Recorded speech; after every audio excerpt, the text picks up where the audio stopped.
오늘 우리에게 주시는 하나님 말씀은 구약성경 다니엘서 6장 1절에서 10절 말씀입니다. 다니엘 6장 1절에서 10절 말씀입니다. 다리오가 자기의 뜻대로 고관 120명을 세워 전국을 통치하게 하고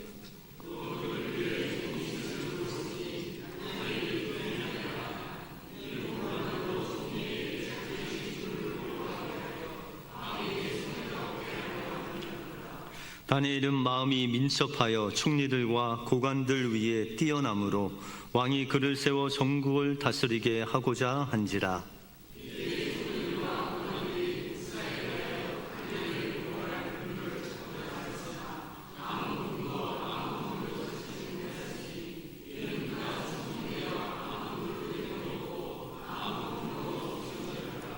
그들이 이르되 이 다니엘은 그 하나님의 율법에서 근거를 찾지 못하면 그를 고발할 수 없으리라 하고,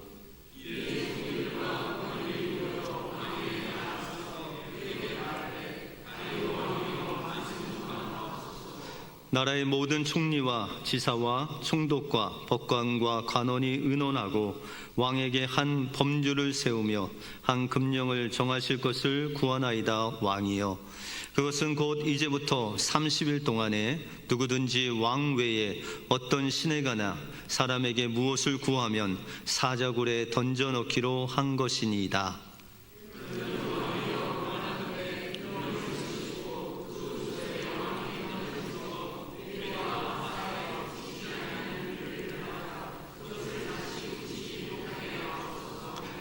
이에 다리오 왕이 조서에 왕의 도장을 찍어 금령을 내니라. 다니엘이 이 조서에 왕의 도장이 찍힌 것을 알고도 자기 집에 들어가서는 윗방에 올라가 예루살렘으로 향한 창문을 열고 전에 하던 대로 하루 3번씩 무릎을 꿇고 기도하며 그의 하나님께 감사하였더라. 아멘. 미국의 강철 회사로 유명해진 카네기는 그의 후계자를 지명할 때 찰스 쉬브라는 사람을 지명했습니다. 그는 자신의 아들이나 아니면 학벌이 아주 높은 그런 임원을 지명하지 않고 초등학교밖에 나오지 않은 이 쉬브라는 직원을 자기의 후계자로 임명을 했습니다. 그런데 이 쉬브는 학력도 낮고 볼품도 없음에도 불구하고 사람들이 이구동성으로 이야기하는 것은 그가 충성되게 일을 했다는 것입니다.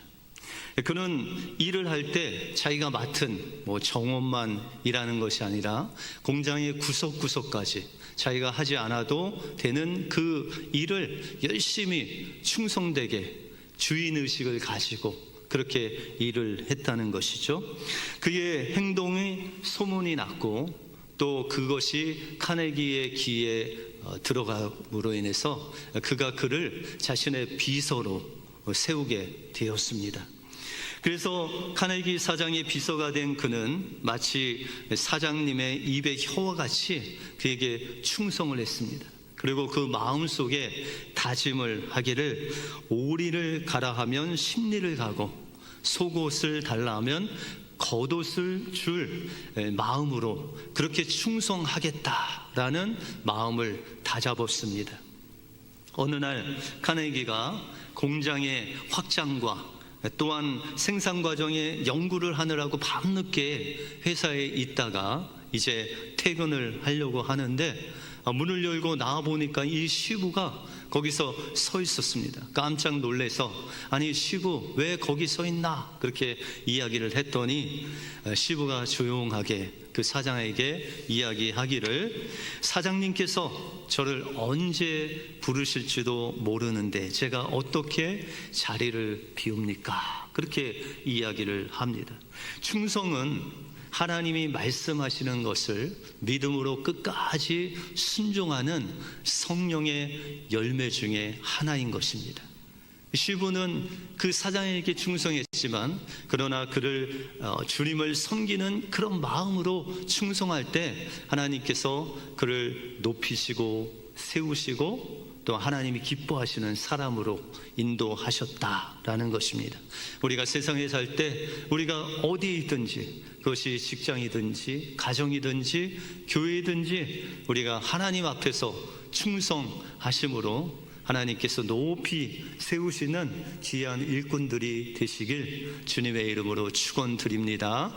오늘 본문을 통해서 다니엘은 어떻게 하나님이 원하시는 믿음의 올바른 길을 갈 수 있었는지, 이 믿음의 올바른 길을 가기 위해서 우리가 무엇을 해야 되며 그 길을 갈 때 하나님께서 우리에게 주시는 축복이 무엇인지 오늘 본문을 통해서 살펴보겠습니다. 먼저 믿음의 올바른 길을 가기 위해서는 성령님에게 민감하여 믿음으로 충성해야 됩니다. 다니엘이 살았던 이 바벨론은 현실적인 사회였습니다. 다시 말해서 다니엘이 살았던 이 바벨론은 하나님 없이, 하나님을 알지 못하고 그냥 인간의 폭력과 어둠 속에 있는 그런 사회에서 이 다니엘이 살았다라는 것이죠. 우리가 세상에서 직장 생활을 하듯 하나님을 알지 못하는 그곳에서 이 다니엘이 자신의 새 친구 외에는 하나님을 알지 못하는 그런 상황 속에서, 현실 속에서 하나님을 섬기면서도 그 바벨론 현실 사회에서 살게 되었다라는 것이죠. 그런데 이 바벨론에서 다니엘이 살 때 그가 10대 때 이 바벨론을 끌려가죠. 그런데 그가 90세 이상까지 이 바벨론에서 살면서 3번의 왕이 바뀝니다. 그리고 3번의 왕들 가운데 이 다니엘이 가장 그 신하 중에서도 높은 위치를 차지하게 됩니다. 보통 우리가 정권이 바뀌면 그 밑에 있는 사람들이 다 바뀌지 않습니까? 그런데 다니엘은 그 왕이 3번 바뀜에도 불구하고 하나님께서 그를 높이셔서 그 왕들 가장 측근에서 그를 섬기는 일을 감당했다라는 것이죠. 그러면 다니엘이 어떻게 이런 세상 속에서 하나님을 모르고 폭력이 난무한 이 세상을 대표하는 바벨론 가운데서도 그렇게 수십 년간 정치적인 왕 옆에서 높은 자리를 차지할 수 있었냐라는 것이죠. 오늘 본문 3절에 보시면 다니엘은 마음이 민첩하여 총리들과 방백들 위에 뛰어남으로 왕이 그를 세워 전국을 다스리게 하고자 했다, 그렇게 말씀하고 있습니다. 다니엘은 이제 바벨론이 망하고 바사와 메대의 왕 다리오 왕이 되었는데 그 총리 중에서도 가장 높은 총리로 세우고자 왕이 마음의 결심을 했다라는 것이죠. 그럼 어떻게 다니엘이 이런 자리에 오를 수 있었을까? 그 비결이 바로 3절에 나와 있습니다. 다니엘은 마음이 민첩했다, 그렇게 말씀하고 있습니다. 우리가 민첩하다 하면은 좀 꾀가 아주 약삭빨라서 무엇이든지 좀 빨리빨리 지혜롭게 하는 것, 그것을 우리는 민첩하다라고 그렇게 생각하시죠. 그런데 성경에서 이 민첩하다는 그 말을 아주 쉽게 풀어 우리에게 알려줍니다. 오늘 본문을 영어 성경으로 보시면은 이 다니엘이 민첩하다라는 말을 어떻게 번역했냐면, 다니엘 안에는 뛰어난 영이 그를 붙잡고 있었다, 그렇게 말씀하고 있습니다. 민첩하다는 그 뜻이 다니엘 마음속에 뛰어난 영이신 성령께서 그를 붙잡아 주심으로 그가 민첩하게 그렇게 활동할 수 있고 지혜롭게 활동할 수 있도록 성령님께서 그를 인도하셨다라는 것이죠. 우리가 성령님이 우리를 붙잡아 주셨다, 그 뛰어난 영이 우리를 붙잡고 계셨다라는 뜻은 바로 다니엘의 생각과 그의 행동이 자신의 생각과 행동이 아닌 성령님의 인도하심을 따라 생각하고 성령께서 지금 무엇을 원하는지 또 성령님께서 무엇을 행동하기 원하신지에 그 붙잡힘을 받아서 그가 행동하고 말하고 그렇게 자기의 위치에서 일을 했다, 그렇게 말씀하고 있습니다. 우리가 신약 성경에 보시면 예수님도 성령에 이끌리어 마귀에게 시험을 받았다, 그렇게 말씀하고 있습니다. 우리가 마태복음 4장에 보시면 예수께서 성령에 이끌리어 마귀에게 시험을 받았다라고 하고, 또한 마가복음에 보시면은 성령이 곧 예수를 광야로 몰아내셨다, 그렇게 말씀하고 있습니다. 누가복음에는 예수님께서 광야에서 40일 동안 성령에게 이끌리시며 마귀에게 시험을 받았다, 그렇게 말씀하고 있습니다. 결과적으로 예수님도 성령에 붙잡힌 바가 되어서 성령에 이끄는 대로 그 성령의 인도하심을 받은 분이 바로 예수님이다, 그렇게 말씀하고 있습니다. 예수님은 하나님의 아들이시죠. 그런데 이 땅에 우리를 구원하시기 위해서 사람의 몸으로 인자로 오셔서 성령의 철저한 인도하심을 받았다라는 것이죠. 그 시험 받을 때 예수님이 말씀하신 것 같이 사람이 떡으로만 살 것이 아니라 하나님의 입으로 나오는 그 말씀에 붙잡힌 바 되어서 그 말씀이 인도하시는 대로 생각하고 말씀하시고 그 사역을 감당하셨다라는 것입니다. 우리가 잘 아는 철로 역정의 저자인 존 버년이 감옥에 갇히게 됩니다. 그 이유가 바로 설교를 해서, 설교를 금지하는 금지령을 여왕이 내렸는데 그 마음에 불붙는 것 같아서 이 존 버년이 설교를 했는데 마침 그것이 이제 노출이 되어서 그가 감옥에 갇히게 됐습니다. 감옥에서 그가 있는데 그 가정 형편이 어떠냐면 아내는 병이 들어서 아프고 또한 어린 자녀들이 많이 있었어요. 그것을 알았던 간수가 이 존 버년에게 위에 허락도 받지 않고 집에 갔다 올 것을 허락합니다. 그래서 이 존 버년이 자기의 아픈 아내와 또한 자녀들 생각하고 집으로 가다가 다시 돌아옵니다. 간수가 깜짝 놀라서 왜 다시 돌아왔냐고 하니까 성령님께서 허락지 아니하시고 감옥으로 다시 돌아가라고 하신다, 그러면서 감옥에 돌아옵니다. 그런데 얼마 되지 않아서 그를 감옥에 넣은 여왕이 이 감옥을 방문을 합니다. 만약에 존 버년이 집에 갔었다라면 이 간수와 존 버년은 탈옥수로 이제 사형을 당하는 그런 극한 처형을 받을 수 있는 상황에 놓이게 되었을 것입니다. 그러나 존 버년도 그 감옥 안에서도 하나님께 붙잡힌 바 되어서 날마다 기도하고 성령의 인도하심을 받아서 자신의 육신의 그 바람은 집에 가서 그 아내와 어린 자녀를 돌봐야 되지만 그러나 성령께서 인도하시는 그 붙잡힌 바 되어서 감옥으로 돌아옴으로 인해서 간수도 그렇고 또 존 버년도 그렇고 그의 모든 삶에 하나님의 은혜로 그를 붙잡아 주셨다라는 것이죠. 오늘 본문에 나오는 이 다니엘도 하나님께 기도하면 사자굴에 들어갈 것을 알면서도 그는 평상시에 습관대로 하나님 앞에 3번 정해진 시간에 정해진 장소에서 무릎을 꿇고 하나님 앞에 기도합니다. 여러분들, 이 다니엘이 이렇게 기도할 수 있었던 것, 사자굴이 무섭지 않아서가 아닌 자기의 배짱이 있어서가 아닌 성령에 붙잡힌 바 되어서 하나님 앞에 나갈 때 하나님께서 그에게 놀라운 은혜로 또한 새 힘으로 붙잡아 주셨다라는 것입니다. 우리의 삶 속에서 하나님께서는 우리를 믿음의 올바른 길로 인도하시기를 원하십니다.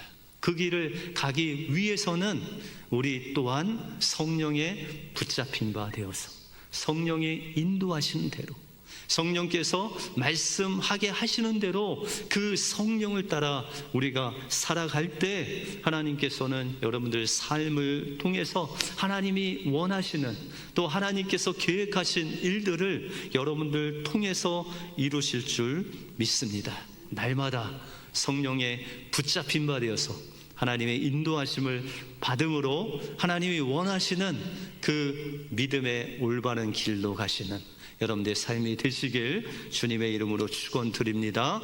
다음으로 믿음의 올바른 길을 가려면 세상의 도전 앞에 무릎 꿇지 않고 기도해야 됩니다. 다니엘이 총리 중에 1인자로 세워지려고 했을 때 나머지 두 총리가 음모를 짜게 됩니다. 4절에 보시면, 우리 4절을 한번 같이 읽어볼까요?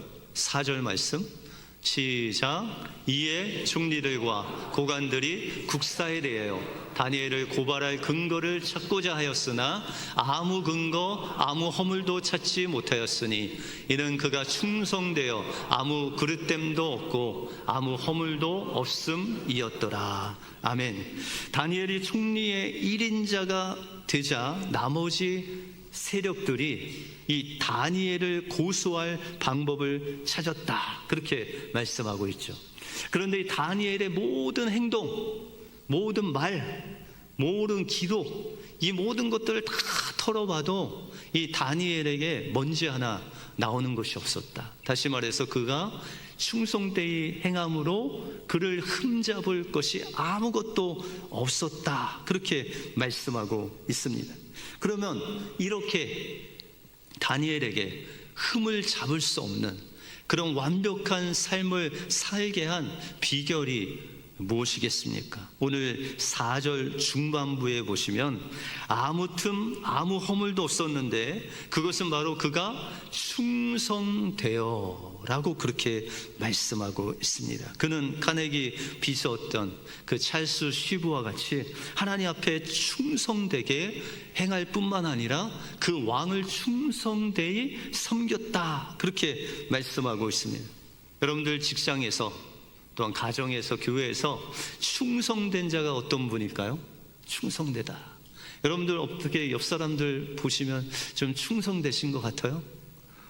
네, 그 웃음의 의미는 충성스럽지만 그렇게 하나님께서 아주 기뻐하시는 충성을 하기에는 조금 부족합니다, 그런 뜻 같은데, 여러분들 우리가 다시 다른 말로 좀 변화하면 이 충성되다라는 것은 믿음직하다. 다시 한번 옆 사람들 보세요. 믿음직하세요? 여러분들 자녀들 믿음직하세요? 자녀 중에 좀 믿음직한 자녀가 있는가 하면 믿음직하지 못한 자녀들도 종종 있지 않습니까? 같은 배에서 나왔는데도 한 자녀는 믿음직하고 어떤 자녀는 믿음직스럽지 않은 그런 자녀도 있을 수 있다. 그런데 하나님께서 보실 때 이 다니엘이 믿음직스러웠다, 그런 거죠. 그런데 이 믿음직스러운 이 충성됨이라는 것은 나면서부터 타고나는 것이 아니다. 여러분들에게 소망이 있죠. 이 아이는 나면서부터 믿음직스러웠어요. 그런 아이들 있으십니까? 그런데 그거는 오늘 성경이 말하는 믿음직한, 충성되다는 뜻과 조금 차이가 있습니다. 다시 말해서 성경에서 말하는 이 충성스러운, 믿음직한 것은 바로 성령의 열매 중에 하나다라는 것이죠. 우리가 수요 예배 때마다 보는 구절이죠. 갈라디아서 5장 22절에 보시면 오직 성령의 열매는 사랑과 희락과 화평과 오래 참음과 자비와 양성과 충성이라고 말씀하시죠. 이 충성이라는 것은 성령의 열매다라는 것입니다. 다니엘이 왕에게 충성스러웠던 것은 그 왕에게 잘 보이려고 충성한 것이 아니라 그가 성령에 붙잡힌 바 되어서 민첩하게 그 일을 감당할 때 성령께서 그를 인도하시고 성령께서 말하게 하시고 성령께서 생각나게 하시고 그 성령에 붙잡힌 바 되어서 그가 민첩하게 그 일을 해 나갈 때 하나님께서 그에게 성령의 열매인 충성되이 행할 수 있는 그 성령의 열매를 맺게 주셨다, 그렇게 말씀하고 있습니다. 그런데 다니엘이 이렇게 성령의 열매인 충성스러운 그런 열매를 맺으면서 왕에게 충성할 때 늘 세상은 성령의 열매를 맺고 성령의 인도하심을 받고 하나님께 충성되이 행하는 자들에게 세상은 도전해 온다라는 것이죠. 그러면 어떤 세상에 도전이 있었을까요? 오늘 7절 중반부에 보시면 이제부터 30일 동안 누구든지 왕 외에 어떤 신에게나 사람에게 무엇을 구하면 사자굴에 던져 넣기로 한 것, 이것이 세상의 도전이다 라는 것이죠. 세상의 도전은 바로 왕의 조서에 도장이 찍힌 왕의 명령과 또한 하나님의 율법과 부딪히는 이런 엄청난 도전이 우리의 삶 속에 올 수 있다라는 것이죠. 그러면 이 세상의 엄청난 도전 속에 다니엘은 어떻게 반응을 했느냐라는 것이죠. 오늘 10절 말씀을 같이 한번 읽어볼까요? 시작. 다니엘이 이 조서에 왕의 도장이 찍힌 것을 알고도 자기 집에 돌아가서는 윗방에 돌아가 예루살렘으로 향한 창문을 열고 전에 하던 대로 하루 3번씩 무릎을 꿇고 기도하며 그의 하나님께 감사하였더라 라고 말씀하고 있습니다.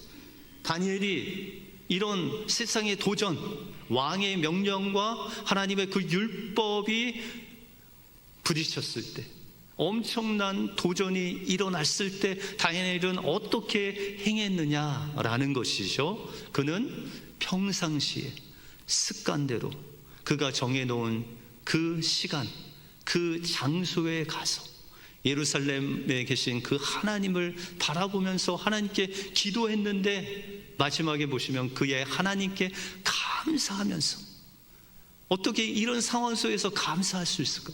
기도하면, 이 기도하는 것이 걸리면 그가 사자굴에 가서 죽을 수도 있는 그런 상황 속에서 그는 변함없이 하나님께 무릎을 꿇고 하나님 앞에 기도할 수 있는 그 능력과 힘이 어디서부터 나왔냐라는 것이죠. 그것은 바로 그 다니엘에게 주셨던 그 깊은 곳에서부터 생수의 강이 흐르게 하시고, 또한 세상의 이 도전을 이길 수 있는 새 힘을 주시는 그 하나님의 능력에서 나왔다라고 그렇게 말씀하고 있는 것입니다. 이사야서 40장 31절에 보시면 오직 여호와를 앙망하는 자는 새 힘을 얻으리니 독수리가 날개치며 올라감 같을 것이요 다른 박질하여도 곤비하지 아니하겠고 걸어가도 피곤치 아니하리라. 그렇게 이사야서에 말씀하고 있습니다. 어떤 자에게 새 힘을 주신다고요? 어떤 자에게? 여호와를 앙망하는 자에게. 다니엘은 앙망했어요. 어떻게? 그의 세상의 도전, 왕의 조서와 그 율법, 하나님을 섬기는 것과 부딪힐 때 그것을 이길 수 있는, 하나님 앞에 무릎을 꿇고 기도하고 감사할 수 있는 그 능력이 그 안에 있었는데, 그 능력이 바로 하나님께서 주시는 생수의 강이 그 마음속에 넘쳐 흘렀을 뿐만 아니라 여호와께서 주시는 새 힘으로 그 일을 감당할 수 있었다라는 것이죠. 여러분들 삶 속에 이런 세상이 주는 도전이 우리에게 올 수 있다라는 것이죠. 믿는 자와 또한 세상의 법과 부딪힐 때 우리의 삶 속에 우리가 손해도 볼 수 있고, 우리가 왕따를 당할 수 있고, 우리가 쌓아놓은 그 높은 것들이 다 무너질 수도 있는 그런 상황 속에서 우리가 하나님을 선택하고 하나님께 기도하고 하나님을 바라볼 수 있는 그 능력이 바로 하나님을 기도함으로, 하나님께 기도함으로 그 기도를 통해서 이 다니엘이 그 도전을 이길 수 있는 새 힘을 공급받았다라는 것입니다. 여러분들, 기도가 무엇이죠? 기도는 하나님께 나가는 것입니다. 하나님의 보좌 앞에 나가서 하나님의 그 옷자락에 안겨서 하나님의 품에서 하나님의 음성을 듣는 하나님과의 교제의 시간, 데이트의 시간, 하나님과 사랑을 나누는 시간이 바로 기도의 시간이다라는 것입니다. 어떤 때는 눈물로, 어떤 때는 내 고통을 사정없이 털어놓기도 하고, 어떤 때는 문제를 하나님 앞에 내려놓기도 하고, 어떨 때는 땀이 옷을 적시는 그런 간절함으로 하나님 앞에 기도할 때가 있다라는 것입니다. 어떨 때는 하나님께서 찬양 가운데 천군 천사를 보내주셔서 우리가 땅에 있는지 하늘에 있는지 알지 못하는 그 놀라운 은혜가 바로 이 기도 가운데 하나님께서 주시는 새로운 능력이다라는 것입니다. 그러므로 우리가 이 세상의 도전 속에서도 그 올바른 믿음의 길을 갈 수 있는 방법은 바로 성령께 붙잡힌 바 되어서 내 생각, 내 행동을 내려놓고 성령께서 인도하시는 대로 생각하고 행동하고 그 하나님의 인도하심을 받을 때 하나님께서 우리를 올바른 믿음의 길로 인도하신다라는 것입니다. 또한 우리가 믿음의 올바른 길을 가려면 하나님의 말씀을 믿음으로 붙잡고 어떠한 세상의 도전과 역경이 와도 하나님을 향한 기도의 줄을 놓지 않고 그 하나님께 우리의 문제를 토로하고 그분을 붙잡고 눈물로 부르짖을 때 하나님께서 여러분들에게 새 힘을 허락해 주시고 여러분들 깊은 곳에서 생수의 강이 넘치게 하셔서 세상의 도전 앞에 무릎 꿇지 아니하고 높은 곳으로 인도하시는 하나님께서 함께 하시는 놀라운 축복이 여러분들과 함께 하실 줄 믿습니다. 이 은혜로 이번 한 주간 주님과 함께 승리하시는 그 믿음의 올바른 길을 가시는 여러분들의 삶이 되시길 주님의 이름으로 축원드립니다. 기도하겠습니다. 하나님 감사합니다. 오늘도 살아계셔서 우리와 함께 주실 뿐만 아니라 하나님 앞에 기도로 그 기도의 줄을 놓지 않고 성령에 붙잡힌 바 되어서 하나님 앞에 기도할 때 하나님께서 우리와 함께 주실 뿐만 아니라 세상의 도전과 역경 속에서도 그것을 능히 이길 수 있는 새 힘을 허락하시는 그 하나님을 바라보게 하시고 이번 한 주간 기도의 줄을 놓지 않고 성령에 붙잡힌 바 되어서 하나님이 원하시는 믿음의 올바른 길로 주님과 함께 동행하는 복된 심령들이 되게 하여 주시옵소서. 모든 것 주님께 감사드리오며 예수 그리스도 이름으로 기도하옵나이다. 아멘.